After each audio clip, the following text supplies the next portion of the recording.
Hello guys, আসসালামু আলাইকুম। Welcome back to new video. আশা করি সকলেই তোমরা ভালো আছো। আমি অনেক ভালো আছি।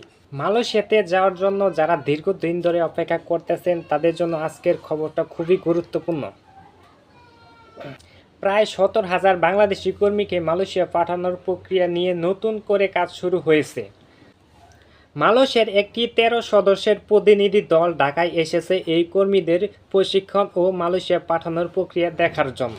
কিন্তু প্রশ্ন হচ্ছে, এই 70,000 কর্মী কারা, তারা কবে যেতে পারবেন, আর নতুন করে মালয়েশিয়ার শ্রমবাজার কি সবার জন্য খুলবে কিনা?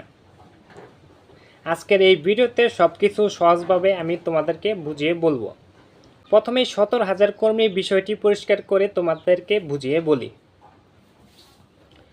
সাম্প্রতিক প্রতিবেদনে বলা হয়েছে প্রায় 70,000 বাংলাদেশি কর্মীও আগের নিয়োগের প্রয়োজনীয় প্রক্রিয়া শেষ করে নির্ধারিত সময়ের মধ্যে মালয়েশিয়া যেতে পারেননি।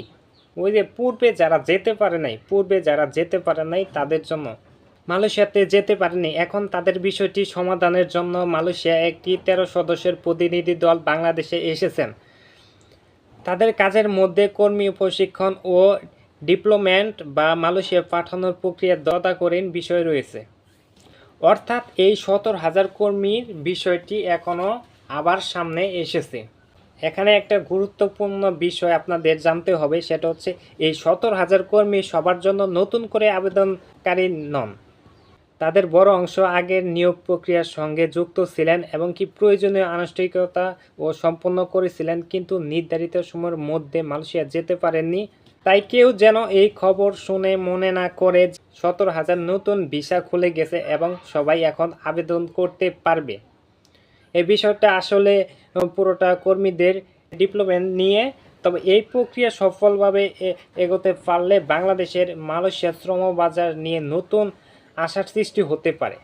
এখন সবচেয়ে বড় প্রশ্ন হলো, মালয়েশিয়া কি আবারও নতুন বাংলাদেশি কর্মী নেবে না? এই বিষয়টি নিয়ে বাংলাদেশ মালয়েশিয়ার মধ্যে আলোচনা ও প্রস্তুতি চলতেছে।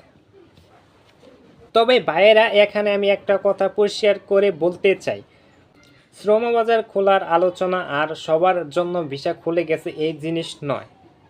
তাই এখন কোনো এজেন্টের কথায় বিশ্বাস করে টাকা দেওয়া ঠিক হবে না। সরকারি অনুমোদন ও নিয়োগকর্তা কোটা এবং কর্মী পাঠানোর নিয়ম সবকিছু পরিষ্কার হওয়ার পরই নতুন আবেদন বা টাকা দেওয়ার সিদ্ধান্ত নেওয়া উচিত। দালাল হতে সাবধান। মালয়েশিয়া নিয়ে খবর আসার পর সবচেয়ে বেশি যে বিষয়টি নিয়ে সতর্ক থাকতে হবে সেটা হলো প্রতারণা। কেউ যদি আপনাকে বলে মালয়েশিয়া খুলে গেছে, আজকে টাকা দেন, সিট শেষ হয়ে যাচ্ছে, কলিং ভিসা রেডি, অথবা আগে টাকা দেন পরে কাজ দেব, তাহলে অবশ্যই সাবধান হবেন। কোনো কাগজ যাচাই না করে বড় অঙ্কের টাকা কোনো এজেন্সি বা কোনো দালালকে আপনারা দিবেন না। বিশেষ করে ফেসবুক বা হোয়াটসঅ্যাপে পরিচিত কারো কথার উপর নির্ভর না করে সরাসরি অনুমোদিত তথ্য যাচাই বাছাই করবেন।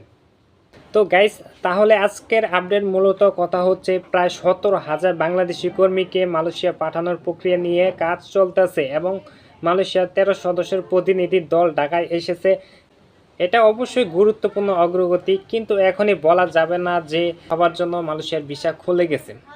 তাই নতুন কোনো সরকারি ঘোষণা এলে আমি আপনাদেরকে জানাবো। আপনি যদি মালয়েশিয়া যেতে চান, ভিডিওটি আপনার পরিচিতদের কাছে শেয়ার করুন। নতুন আপডেট পেতে চ্যানেলটিকে এখনই সাবস্ক্রাইব করে রেখে দেন। আবারও দেখা হচ্ছে নতুন কোনো আপডেট ভিডিওতে। আল্লাহ হাফেজ।